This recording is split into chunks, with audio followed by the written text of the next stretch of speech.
Bapak Kepala Basarnas Provinsi Jawa Barat, Pak Jumaril, dari BMKG, Direktur Peringatan Dini dan Kapus Kris Kemenkes. Ya.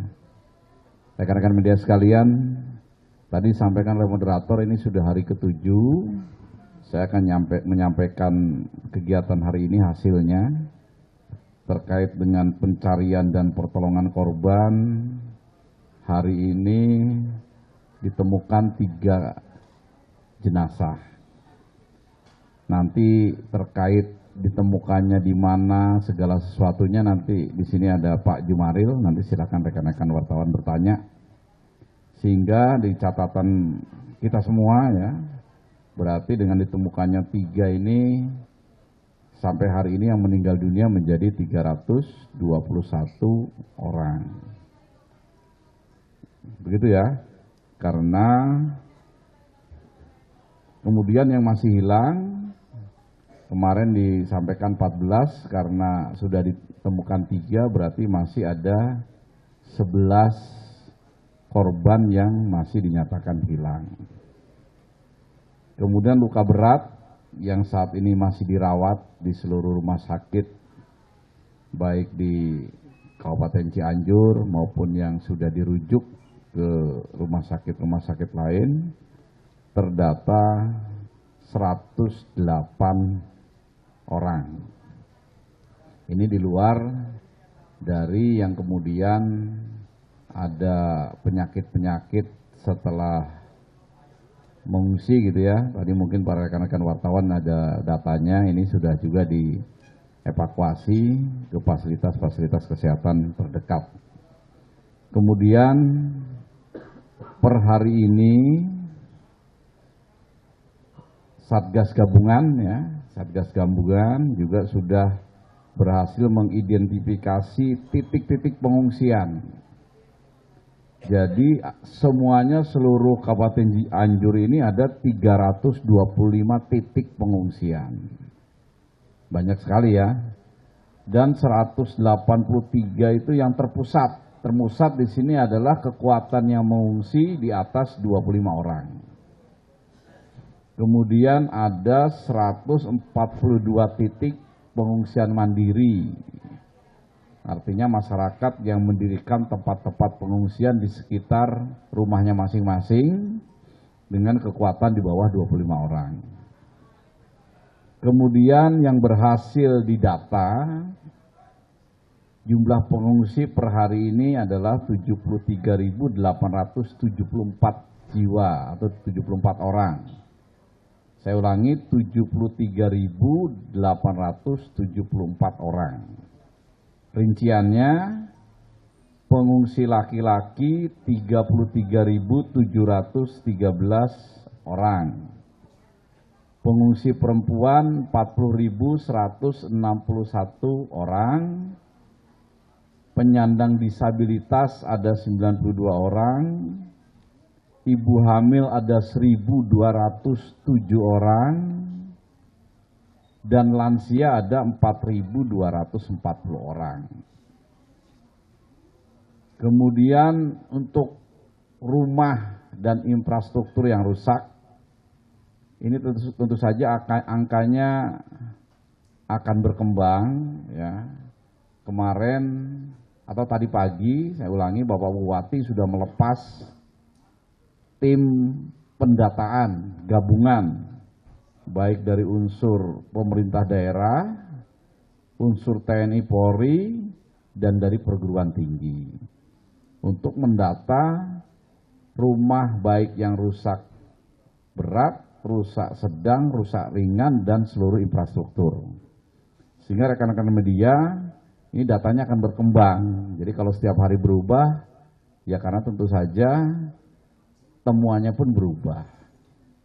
Nah, untuk sementara kita bisa sampaikan kepada rekan-rekan media untuk yang rusak berat ini ada 27.434 rumah.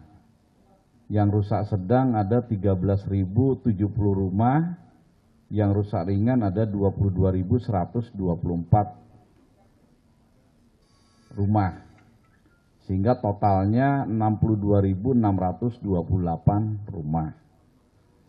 Kemudian infrastruktur sekolah ada 398, tempat ibadah ada 160, fasilitas kesehatan 14, dan gedung kantor adalah 16. Sampai hari ke-7 yang menonjol, karena titiknya banyak ya, 325 titik pengungsian tersebar di 15 kecamatan. Ya, jadi ini banyak sekali sehingga tentu saja membutuhkan sumber daya yang tidak sedikit. Tenda-tenda baik yang besar maupun yang kecil, yang ukuran untuk 4x6 ataupun 3x4 untuk keluarga ini masih dibutuhkan banyak. Kami secara bertahap juga terus menambah ya.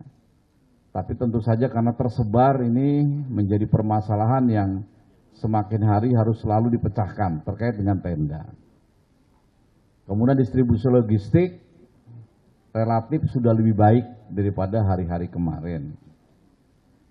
Tempat-tempat yang katanya tidak terjangkau dan tidak mendapat bantuan, ini secara lambat laun dengan mekanisme pendistribusian logistik secara berjenjang dari mulai kepala desa sampai dengan kabupaten, kemudian ada tempat-tempat logistik di kecamatan ya, sekarang sudah mulai dibagi juga, tidak hanya di kantor kabupaten saja, di gedung BPBD dan gedung wanita, tetapi juga logistik juga disimpan di kecamatan-kecamatan. Mudah-mudahan ini lebih baik. Kami juga tidak tinggal diam, mengirimkan tim-tim pemantauan, tim-tim yang mencari apa benar kalau masih ada kelompok masyarakat yang masih belum mendapat bantuan. Sejauh ini tentu saja ada kekurangan dan kelemahan, tetapi kami rasa sudah semakin baik dibanding hari-hari sebelumnya. Kami pun respon apa yang menjadi pemberitaan dari media. Sebagai contoh kemarin media memberitakan ada pengungsi yang mengungsi di kandang kambing misalnya. Itu segera kami datang ke sana.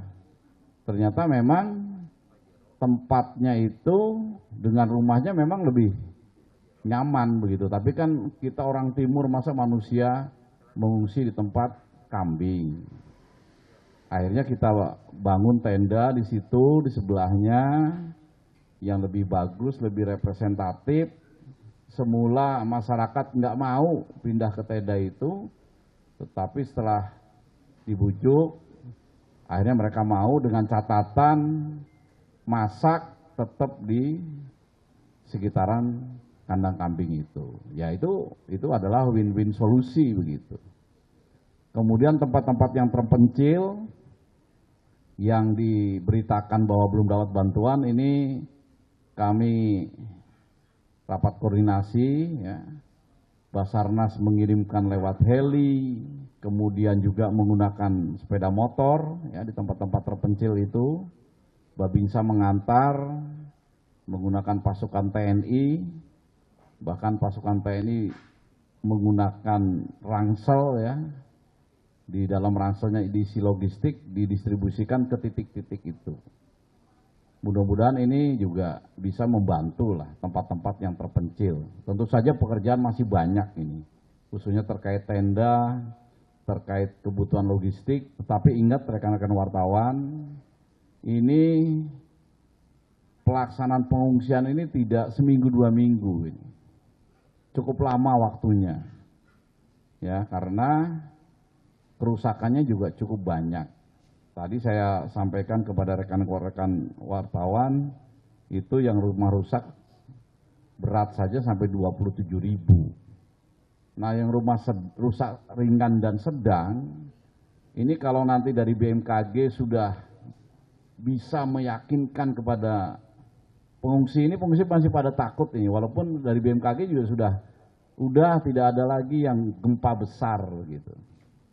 Nah, tapi mudah-mudahan minggu depan ini mereka sudah yakin lah bahwa walaupun ada gempa susulan sudah tidak membahayakan.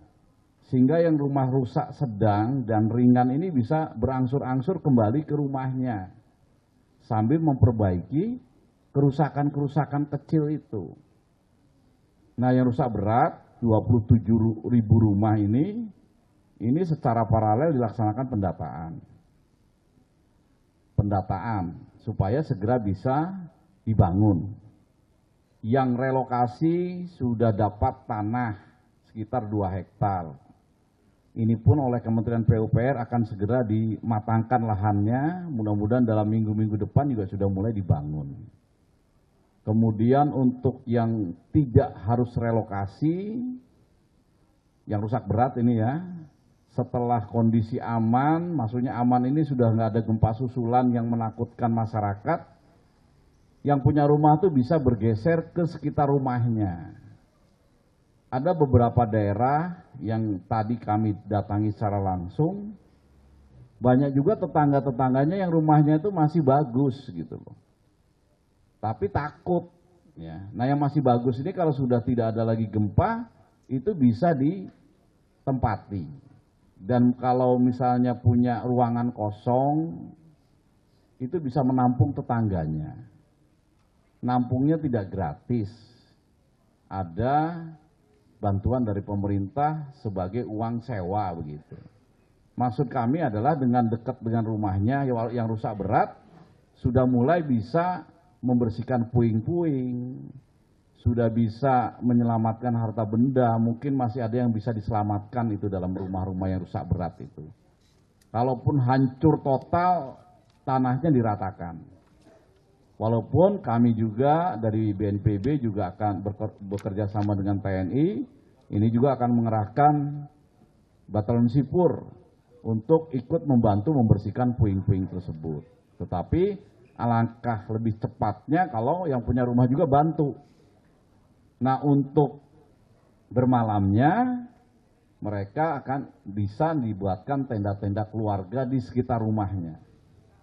Ini Pak Bupati juga tadi koordinasi sudah akan mengadakan tenda keluarga beberapa ribu tenda. Artinya nanti mudah-mudahan yang komunal banyak itu di atas 25-50 orang itu berangsur-angsur semakin meninggalkan dan mereka kembali ke sekitar rumahnya masing-masing. Itu juga yang dilakukan di tempat-tempat lain. Di tempat-tempat pasca bencana. Artinya bencananya sudah lewat, tanggap daruratnya selesai, tinggal pasca pemulihan, dan kehidupan masih harus terus berjalan, hidup harus terus berjalan. Itu. Nah, kemudian pada rekan-rekan wartawan, kami mohon media ini menjadi partner kami. Ya, tidak apa-apa memberitakan kekurangan logistik, tempat yang susah dijangkau, mengungsi di tempat yang tidak layak, nggak apa-apa. Tapi tolong itu diinformasikan kepada tim, kepada kami, kepada Satgas, sehingga kami segera melaksanakan langkah-langkah perbaikan dan penanganan. Gitu. Karena tentu saja awal-awal ini pasti ada kekurangan dan kelemahan. Kami akui walaupun sampai saat ini sudah 7 hari pun pasti ada yang masih belum sempurna. Tapi kami punya tekad, punya semangat, punya keinginan agar ke depan lebih baik lagi. Yang ketiga, rekan-rekan wartawan, di setiap bencana ya apapun, apalagi bencana ini walaupun masif ya, walaupun dampaknya sangat besar, tadi data-datanya sudah saya sampaikan, tapi tetap ini bencana daerah, bukan bencana nasional. Artinya lambat laun ya, mungkin mulai besok Senin ini segala penanganan, komando di lapangan, pelaksanaan kegiatan harian ini akan kembali sesuai dengan ketentuan. Ketentuannya adalah kalau bencana daerah sesuai dengan surat edaran Menteri Dalam Negeri tanggal 16 Februari 2019. Dan itu berdasarkan instruksi Bapak Presiden, bahwa kalau bencana daerah itu otomatis Pak Bupati menjadi komandan Satgas.